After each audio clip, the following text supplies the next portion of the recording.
बहुत बार ऐसा होता है कि कोई खिलाड़ी वो जबरदस्त परफॉर्मेंस में है, हर बॉल बाउंड्री के बाहर जा रही है, और वही खिलाड़ी जो हर बॉल बाउंड्री के बाहर पहुंचा रहा था, यानी हर बॉल पर चौका छक्का, गेंदबाजों की खूब पिटाई हो रही थी, किसी को समझ में नहीं आ रहा था कि कैसे इसको आउट करें।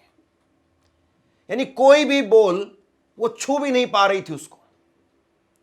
और ऐसे में अचानक से पता चलता है कि वो खिलाड़ी जो चौके छक्के मार रहा था, बाउंड्री के बाहर बॉल को पहुंचा रहा था, वही खिलाड़ी एक गंदा शॉट खेलता है और खुद अपनी गलती से आउट हो जाता है। क्या नरेंद्र मोदी ने एक बहुत बड़ी गलती कर दी है? क्या उनकी सरकार ने एक बहुत बड़ी गलती कर दी है? क्या नरेंद्र मोदी बंगाल का चुनाव शुरू होने से पहले हिट विकेट हो गए, आउट हो जाएंगे? खुद ही अपना विकेट गिरा रहे हैं।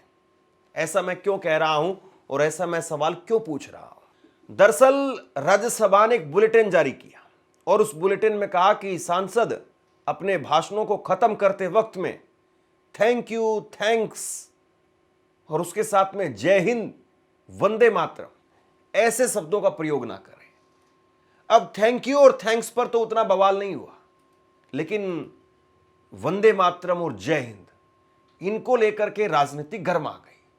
और चूंकि पश्चिम बंगाल में चुनाव होने हैं और अब राजनीति का सारा फोकस पश्चिम बंगाल पर है, तो पश्चिम बंगाल में ममता बनर्जी उन्होंने कह दिया कि जो इससे टकराएगा, यानी वंदे मातरम और जय हिंद इससे टकराएगा वो चूर चूर हो जाएगा।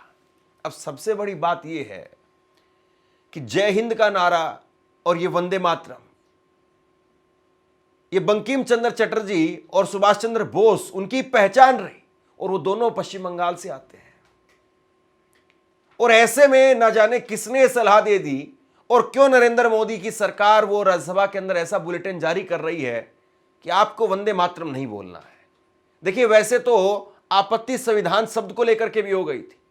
जब 2024 का लोकसभा चुनाव के बाद में जब नए सांसद आए थे और वो शपथ ले रहे थे संसद के अंदर, तो उस वक्त में जब सांसदों ने आखिरी में कहा जय संविधान, संविधान की किताब हाथ में लेकर के शपथ ली, तो उसके बाद में ओम बिरला जी को इस बात पर भी आपत्ति हो गई थी कि जय संविधान क्यों बोल रहे हो, संविधान की तो शपथ ले ही रहे हो। तब भी आपको पता होगा कि खूब जो हंगामा मचा था, और उस वक्त में भी बीजेपी को नैरेटिव के तौर पर जरूर नुकसान हुआ था। अब ये कितना भारी बीजेपी को पड़ेगा, जय हिंद और वंदे मातरम। और बीजेपी का तो एक तरीके से नैरेटिव रहा है हाल के सालों में, वो किसी भी चौक चौराहे पर किसी मुस्लिम की दाढ़ी पकड़ करके कि भारत में रहना है तो वंदे मातरम कहना है, ये बीजेपी का नैरेटिव रहा। और ना जाने किसने ये सलाह दे दी। इसीलिए मैंने कहा था कि कोई बैट्समैन वो हर बॉल को चौके छक्के मार करके बाहर तक पहुंचा रहा है, बाउंड्री तक पहुंचा रहा है, और खुद गंदा शॉट खेल करके फिर आउट हो जाता है। ये जो वंदे मातरम पर रोक लगाने वाली बात या वंदे मातरम से जो परहेज करने वाली बात राज्यसभा बुलेटिन में कही गई है, ये कितनी भारी पड़ेगी, पश्चिम बंगाल में इसका कितना असर होगा, और ममता बनर्जी इसको कैसे घर घर तक पहुंचाने वाली है, और इसकी चुनाव में कितनी गर्मी देखने को मिलेगी, और पश्चिम बंगाल में बंगाली अस्मिता का मुद्दा वो नरेंद्र मोदी पर कितना भारी पड़ने वाला है, इन्हीं सारे मुद्दों को लेकर के मैंने बात की है वरिष्ठ पत्रकार डॉक्टर राकेश पाठक से, और उन्हीं से समझाया कि जरा बताइए कि ये किस तरीके से बीजेपी पर भारी पड़ने वाला है। और डॉक्टर राकेश पाठक ने जिस तरीके से इस मुद्दे पर बीजेपी को आईना दिखाया है, वाकई ये कहा जा सकता है कि नरेंद्र मोदी उन्होंने हिट विकेट तो कर लिया है। मेरे साथ में वरिष्ठ पत्रकार डॉक्टर राकेश पाठक जी हैं। सर, आपका बहुत बहुत स्वागत। और मैं आपसे ही सीधे समझना चाहता हूं कि आखिरकार ये मोदी जी तो कह रहे थे कि बिहार से गंगा बह करके बंगाल जाएगी और बिहार वाली चीज़ें बंगाल तक पहुंचेगी, लेकिन ममता बनर्जी ने जैसे वंदे मातरम को लेकर के कहा है कि जो हमसे टकराएगा चूर चूर हो जाएगा। ये मतलब बीजेपी की पिच रही है वंदे मातरम, और यहीं पर ममता बनर्जी आकर के कह रही कि यानी एक तरीके से छक्का मार रही बीजेपी की पिच पर खड़े होकर के। देखिए कैसे धर्मेंद्र, देखते थोड़ा हैं सा इसको? जी जी धर्मेंद्र, इसकी पृष्ठभूमि थोड़ा सा समझना होगा। वंदे मातरम को लेकर भारतीय जनता पार्टी और प्रधानमंत्री नरेंद्र मोदी दूसरी बार हिट विकेट हो गए। हमारे दर्शकों को हम बता दें कि ये जो साल चल रहा है 2025, ये वंदे मातरम का 150वां जयंती वर्ष है। बंकिम चंद्र चटर्जी ने, जिन्हें हम चट्टोपाध्याय भी कहते हैं, बंकिम चंद्र चट्टोपाध्याय ने अपने उपन्यास आनंद मठ में ये एक लंबा गीत लिखा था। इसके शुरू के 2 पद राष्ट्रगीत के रूप में स्वीकार किए गए। पहले भारतीय राष्ट्रीय कांग्रेस ने आजादी से पहले उसे अपना स्वराज गीत बनाया, फिर आजादी के बाद संविधान सभा ने इसे राष्ट्रगीत के रूप में मान्यता दी। अभी 7 नवंबर को ये 150वां जयंती वर्ष शुरू हुआ। नरेंद्र मोदी जी ने उस दिन उस समारोह में कांग्रेस को गरियाने के लिए कह दिया कि इसके 2 पद रख के बाकी हटा दिए गए थे, ये विभाजन के बीज बोने जैसी घटना थी। उसके बाद हम जैसे लोगों ने विस्तार से उन्हें बताया कि जब वंदे मातरम आजादी की लड़ाई में गाया जा रहा था, तब आपके वैचारिक पुरखे इस गाने को, इस गीत को गाने के लिए तैयार नहीं थे। और अब ये हो गया कि राज्यसभा के सचिवालय ने एक बुलेटिन जारी किया, इसको सांसदों के लिए हैंडबुक भी कहा जाता है। उसमें ये पाबंदी लगा दी गई कि अब सांसद लोग सदन के भीतर वंदे मातरम, जय हिंद और 2-3 शब्द और हैं, जैसे थैंक यू नहीं कह सकते, धन्यवाद नहीं कह सकते, थैंक यू और धन्यवाद भी नहीं कह सकते। थैंक यू धन्यवाद से उतना कोई फर्क नहीं पड़ने वाला, लेकिन बंगाल में अभी चुनाव है और इस मौके पर सदन के भीतर वंदे मातरम और जय हिंद जैसे नारे या उनका उच्चारण करना पाबंद कर दिया जाए, बंद कर दिया जाए, तो ये बीजेपी के लिए हिट विकेट होने जैसी बात। जैसा कि हमने बताया कि बंकिम चंद्र चटर्जी बंगाल के थे, आनंद मठ वहीं की पृष्ठभूमि पर देखा गया उपन्यास था। दूसरा नारा है जय हिंद का, उसका रिश्ता सीधे सीधे सुभाष चंद्र बोस से है। नेताजी सुभाष भी बंगाल के थे। तो ये भावनात्मक मसला हो जाएगा बंगाल में। भारतीय जनता पार्टी को, नरेंद्र मोदी को इस मुद्दे पर मुंह छुपाने की जगह नहीं है। एक तो ममता बनर्जी पहले ही एसआईआर को लेकर सड़कों पर उतरी हुई, बड़ा जन आंदोलन उन्होंने छिड़ रखा है। बाकी विपक्ष कुछ कर रहा हो, नहीं कर रहा हो, लेकिन ममता दीदी ने तो ताल ठोक कर चुनौती दे दी।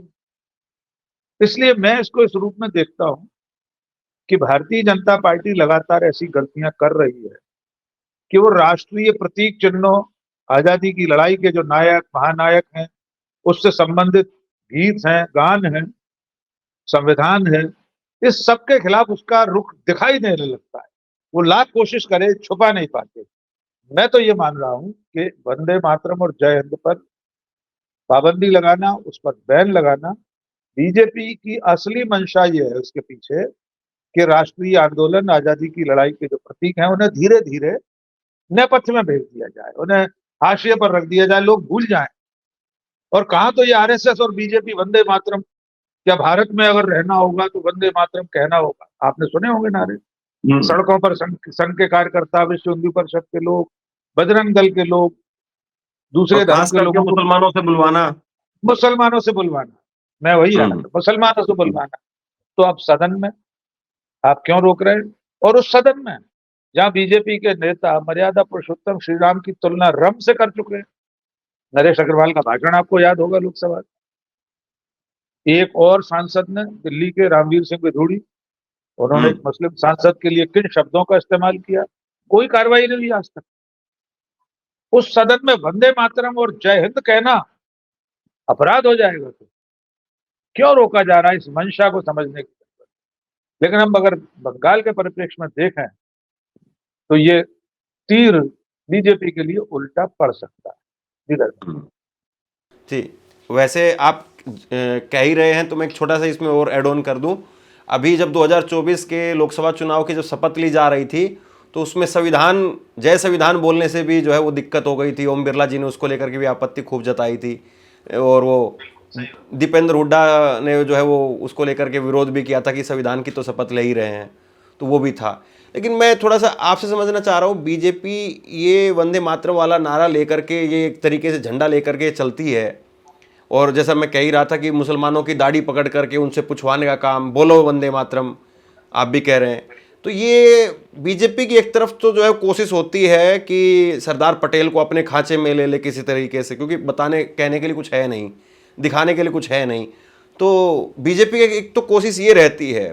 फिर बीजेपी जो है वो कहीं ना कहीं एक मुझे लग रहा है कि ममता बनर्जी वो बंगाली अस्मिता का जो मुद्दा है वो इसको लेकर के जोर शोर से भुनाएंगी, क्योंकि ये दोनों जो हस्तियां हैं वो बंगाल की रही, और पश्चिम बंगाल का जो वोटर है या पश्चिम बंगाल का जो आदमी है वो हिंदू और मुसलमान बाद में, वो पहले बंगाली है वो। हाँ, तो ये बंगाली अस्मिता का जो मामला कहीं ना कहीं ऐसा तो नहीं कि नरेंद्र मोदी ने फुलटोस जो है वो फेंक दी है उधर, और इसको जो है ममता बनर्जी लपक रही है कि इससे टकराएगा तो चूर चूर हो जाएगा। ये बंगाली अस्मिता को कैसे संभालेंगे? देखिए, पिछले 3 चुनावों से ममता बनर्जी को शिकस्त नहीं दे पा रही, लगातार मात खा रहे हैं, सब कुछ करके भी घुसपैठियों का मुद्दा ले आते हैं।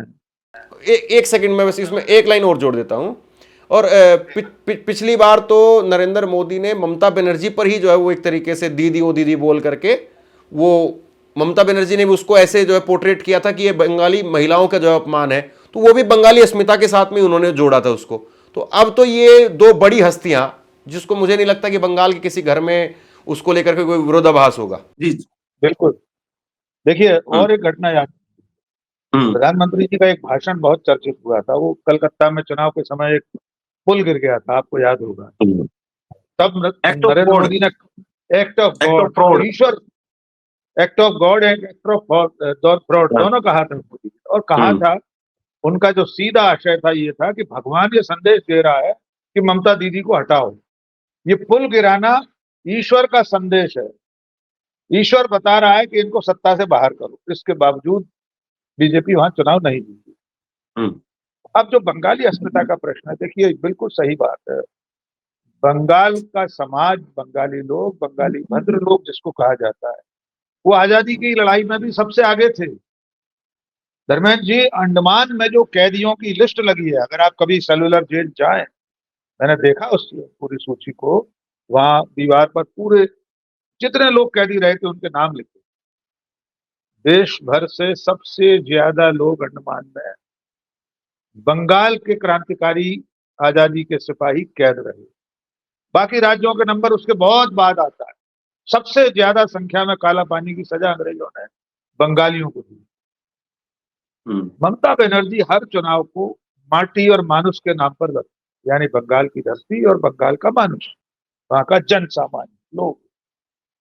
अब अगर नरेंद्र मोदी, उनकी पार्टी दीदी ओ दीदी कर चुके हैं, act of God act of fraud कर चुके हैं, ममता बनर्जी को घुसपैठियों को शरण देने वाला बता चुके हैं, लगातार अमित शाह और नरेंद्र मोदी ये राग अलापते रहते हैं कि बंगाल में ममता दीदी घुसपैठियों को शरण दे रही, वो मतदाता बना रहे, सरकार में आप बैठे हैं, रोहिंग्या घुसपैठिया। और अब ये मामला वंदे मातरम और जय हिंद का, मुझे लग रहा है ये भारी पड़ सकता है उन्हें चुनाव में। और अभी तो शुरुआत, ममता दीदी, ममता बहन इसको घर घर तक पहुंचाएंगे, और पहुंचाने का काम उन्होंने शुरू कर दिया। आपने उनके तेवर देखे, किस तेवर में उन्होंने कहा, क्यों नहीं वंदे मातरम कहेंगे अब, ये हमारी आजादी की लड़ाई का प्रतीक, हम इन नारों से जो टकराएगा चूर चूर हो जाएगा। अब असल जो दर्द है, पीड़ा है, उसे भी समझने की जरूरत है। भारतीय जनता पार्टी के दो दर्द हैं। एक तो बिहार है, जो उन्होंने बहुत प्रचंड बहुमत से जीत लिया, लेकिन फिर भी एक आस अभी बची अपना मुख्यमंत्री बनाने की। बिहार में आज तक बीजेपी अपना मुख्यमंत्री नहीं बना सकी। अब बना लेगी, जिस दिन वो चाहेगी नीतीश कुमार को बीमार घोषित कर देगी, अस्वस्थ घोषित करके उन्हें घर बिठा दिया जाएगा, नजरबंद कर दिया जाएगा। जो पार्टी, जो सरकार उपराष्ट्रपति के ओहदे पर बैठे आदमी को महीनों तक नजरबंद रख सकती है, हिरासत में एक तरह से रखा गया उन्हें, तो नीतीश कुमार का क्या है? वे तो स्वास्थ्य कारणों से वैसे ही चर्चा में बने रहते हैं। एक तो फांस बिहार है, दूसरी फांस है बंगाल। बड़ा राज्य है, लोकसभा की सीटें बहुत हैं, तमाम कोशिश करने के बावजूद अब तक बीजेपी बंगाल में सत्ता में नहीं आ पाई। पहले तो चौथाई शताब्दी तक वामपंथी पार्टियां राज करती रही, उससे पहले उस बीच में कांग्रेस के भी लोग रहे। अब ममता बनर्जी आ गई, तो बीजेपी को और कोई बंगाल तोड़ नहीं। बंगाल में ये श्यामा प्रसाद मुखर्जी वहीं से आते हैं, फिर भी बीजेपी कभी क्या कामयाब नहीं हुई। बिल्कुल वहीं से आते हैं। जब अंग्रेजों के समय बंगाल की जो सरकार थी उसमें श्यामा प्रसाद मुखर्जी मुस्लिम लीग की सरकार में मंत्री थे। हम्म। वही तो जनता पार्टी के संस्थापक हैं श्यामा प्रसाद मुखर्जी। वही जनता पार्टी बीजेपी बनी आगे चल। तो सपना है बीजेपी का, नरेंद्र मोदी अमित शाह का, कि बंगाल में किसी भी तरह से एक बार सत्ता में आना है। उसके लिए वे किसी भी सीमा तक जा सकते हैं। लेकिन ये शायद उन्होंने नहीं सोचा होगा कि राज्यसभा के बुलेटिन में, पार्लियामेंटेरियंस के इस हैंडबुक में एक दो शब्दों पर, दो नारों पर पाबंदी लगाना उन्हें भारी पड़ सकता है। पूरे देश में इसकी आलोचना हुई है। और मैं तो साफ कह रहा हूं कि जो भारतीय जनता पार्टी के समर्थक है, बीजेपी के जो कार्यकर्ता हैं, उनसे ही अगर आप पूछ लीजिए तो वे इसका कोई जवाब नहीं दे पाएंगे कि भाई इन शब्दों में क्या बुराई है।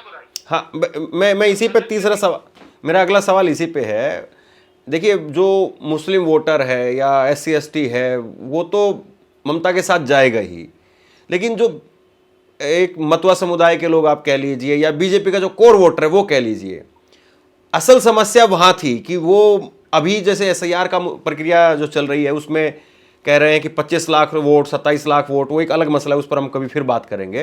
लेकिन जो असल ये था कि ममता बनर्जी को जो बांग्लादेशी टैग करने की कोशिश थी, वहाँ पर उन इलाकों में ममता बनर्जी अब जाएंगी और वहाँ कहेंगे कि ये वंदे मातरम नहीं चाहते हैं, वंदे मातरम नहीं बोलने देंगे। तो जो आपके अपने लोग थे, यानी इससे एक तरीके से ये हुआ फायदा नहीं हुआ, नुकसान के सिवाय नुकसान के यहाँ कोई फायदा मुझे तो दिखाई नहीं देता। तो कई बार ये जो स्क्रिप्ट राइटर होते हैं वो फंसवा देते हैं। तो ये जो नरेंद्र मोदी से करवाया, अब जाहिर सी बात है ये जो हुआ होगा कि ये ठीक है, ममता ये वंदे मातरम को लेकर के या फिर जय हिंद को लेकर के जो फैसला हुआ है वो ऐसे तो है नहीं कि राज्यसभा के अंदर किसी ने बैठ करके बोल दिया होगा। तो ये जो किसी ने फंसवा दिया है फिर से एक बार मोदी जी को, जो डेढ़ शाना बनने की कोशिश कर रहे थे। देखिए, मुझे तो आश्चर्य होता है कि नरेंद्र मोदी के या इस सरकार के सलाहकार कौन है। कौन नरेंद्र मोदी के भाषण लिखता है? भाई 7 नवंबर को जब उन्होंने कहा कि वंदे मातरम को तोड़कर कांग्रेस ने विभाजन के बीज बोए थे, तो आपके जैसे, हमारे जैसे लोगों ने याद दिला दिया कि वंदे मातरम को तो लाने वाली कांग्रेस है। लाहौर अधिवेशन में कांग्रेस ने उसको स्वराज गीत की मान्यता दी। उसके लिए जो कमेटी बनी थी उसमें पंडित जवाहरलाल नेहरू, मौलाना आजाद, ये सारे लोग उसमें शामिल थे। संविधान सभा में कांग्रेस ने सिर्फ राष्ट्रगीत की मान्यता दी। तो जिसने भाषण लिखवाया उसने फंसवा दिया है ना मोदी जी। कौन है ऐसा आदमी? मुझे लगता है नरेंद्र मोदी के आसपास ऐसे सलाहकार हैं जो न तो इतिहास पढ़ते हैं उनका भाषण लिखने से पहले, या राज्यसभा सचिवालय में, राज्यसभा में जो सभापति संघ की पृष्ठभूमि के हैं, राधा कृष्णन जी, उनकी बिना जानकारी के तो ये बुलेटिन में दिशा निर्देश शामिल नहीं हुए। और उनको तो लाया इसीलिए गया कि जगदीप धनखड़ जो है वो एक तरीके से मतलब बाहर की चीज कर रहे थे, जो पकड़ पकड़ के बाहर की चीज थी। ये तो लाए इसलिए गए कि जो भी करना है पूछ करके करना, लाइन बाय लाइन चलना है। बिल्कुल चलना है और संघ की जो लाइन है उस पर चलना है। लेकिन आश्चर्य की बात यह है ना, संघ तो वंदे मातरम का ढोंग करता रहा है ना पिछले सालों से। उसके कार्यकर्ता तो जबरिया नारा लगवाते हैं लोगों से। सदन के भीतर जय जय श्री राम के नारे लग सकते हैं, नरेंद्र मोदी की जय जयकार हो सकती है, उनको भगवान का अवतार बताया जा सकता है, लेकिन वंदे मातरम नहीं कह सकते हम। ये कौन सी बात हुई? तो मैं ऐसा मानकर चल रहा हूं कि बंगाल के चुनाव तक खास तौर से अगर ऐसी गलतियां नरेंद्र मोदी करते रहे, उनकी पार्टी करती रही या सरकार करती रही, तो बंगाल में ममता बनर्जी से पार पाना अभी भी मुश्किल ही था, आगे और मुश्किल हो जाएगा। आपने बिल्कुल ठीक कहा, वे उन इलाकों में भी जाएंगी जहां पर रोहिंग्या भी होंगे या मूल जो बांग्लादेश, बंगाल के मूल निवासी, वे तो इस बात को समझ रहे होंगे कि वंदे मातरम क्यों रोका जा रहा है। मैं तो साफ कह रहा हूं, जो बंगाल में बीजेपी के कार्यकर्ता हो, बीजेपी का कट्टर बंगाल वोटर। कट्टर वोटर, बीजेपी का विधायक, बीजेपी के सांसद भी है, क्या उनसे उनके घर वाले, उनके कार्यकर्ता, उनके मंडल के लोग, उनके जिले के लोग नहीं पूछेंगे कि बंकिम चंद्र के गीत पर, उस वंदे मातरम नारे पर आपको क्या एतराज? जो नारा आजादी के दीवानों ने लगाया, जिसे लगाते लगाते लोग फांसी के तख्ते पर चढ़ गए। जय हिंद नेताजी सुभाष चंद्र बोस का नारा, आजाद हिंद फौज का जय घोष था। पंडित जवाहरलाल नेहरू अपने हर भाषण का समापन जय हिंद से करते थे। समझ में नहीं आ रहा कि आखिर इन लोगों को हो क्या गया, कौन सा फितूर दिमाग में पैदा हो गया है कि राष्ट्रीय प्रतीक चिन्हों, राष्ट्रीय पहचान के जितने, चाहे वो स्मारक हों, पंडित जवाहरलाल नेहरू से जुड़ी हुई संस्थाएं हों, उनका नाम जहां जुड़ा हो, हर चीज को मिटा देना चाहते हैं। दिल्ली में जवाहरलाल नेहरू स्टेडियम सिर्फ इसलिए मिटाए दे रहे हैं क्योंकि वो नेहरू के नाम पर है। कह रहे हैं बड़ा बनाएंगे, उससे अच्छा बनाएंगे। हो सकता है जब बनकर तैयार हो तो उसका नाम नरेंद्र मोदी स्टेडियम हो जाए। खैर, मैं तो इसको ऐसे देखता हूं कि कई बार कोई कलाकार ज़्यादा कलाबाजी दिखाता है तो उसमें वो खुद ही गलती खा करके उलझ भी जाता है। मैं तो इसको ऐसे देखता हूं। लेकिन मैं इस सवाल को फिर से आपसे पूछ रहा हूं और मैं इस एंगल से ज़रा समझना चाहता हूं। ज़रा आप बताइए, कई बार ऐसा भी हुआ है, कई मौके ऐसे आए हैं, जैसे मान लीजिए कि नरेंद्र मोदी ने नहीं बल्कि भाजपा के किसी नेता ने कुछ कहा और उसको लेकर के कांग्रेस ने उसको ट्विस्ट करके या उस पर बड़ा गर्म होकर के हमला करना शुरू किया। राहुल गांधी उस पर बोलने लगे और ऐसा लगने लगा कि बीजेपी इस मामले पर तो बैकफुट पर आ गई है, बीजेपी अब यहां तो फंस गई है। लेकिन फिर यह देखा गया कि नरेंद्र मोदी वो कुछ ऐसा ट्रम्प कार्ड निकाल करके लाते हैं, कुछ ऐसा नया जुमला निकाल करके लाते हैं कि नहले पर दहला मार देते हैं। तो ये आपको लग रहा है इसमें गुंजाइश है या सामने ममता है और उनका जो कैडर है वो जिस तरीके से एग्रेसिव है, तो यहां नहले पर दहले वाली बात तो छोड़िए, इसको मिटाना या इसको ठंडे बस्ते में डालना भी भारी पड़ जाएगा। मैं आपकी बात से सहमत हूं दर्शन जी कि नैरेटिव बनाने में, नैरेटिव गढ़ने में और चीजों को उल्टा करके अपने हक में बना लेने की कला नरेंद्र मोदी और बीजेपी के पास है। उन्हें गालियां दी जाए, उनकी आलोचना की जाए तो वे गालियों को भी बेच देते हैं बाजार। हाँ, इसमें एक लाइन ये भी कही जा सकती है, जैसे मोदी की खुद की बात थी आलू से सोना वाली बात और चिपका दी राहुल गांधी पर। इससे बड़ा उदाहरण और क्या हो सकता है? सही बात है, सही बात है। ऐसा होता रहा है, लेकिन नरेंद्र मोदी तो विक्टिम कार्ड खेल जाते हैं ना, विक्टिम कार्ड खेल जाते। किसी ने गाली नहीं दी, किसी अज्ञात व्यक्ति ने गाली दी बिहार में, पता नहीं कौन मंच के पीछे से दे गया, नैरेटिव गढ़ दिया, पूरा बिहार बंद कर दिया कि नरेंद्र मोदी की मां को गाली दी। इसी तरह से चौकीदार चोर है कि मामले को उन्होंने उल्टा कर दिया, मैं भी चौकीदार का अभियान चला दिया। लेकिन अब आपने देखा होगा पिछले कुछ समय से पार्टी भले वे लगातार चुनाव जीत रहे हैं, मुझे इसमें कोई संदेह नहीं है कि बीजेपी लगातार चुनाव जीत रही है, वो तो हकीकत है, सामने आपको स्वीकार करना पड़ेगा। वो कैसे जीत रही है, वोट चोरी, सिस्टम में कोई खामी, हमें उस पर नहीं जाना, लेकिन वो सफलता तो उनके खाते में है।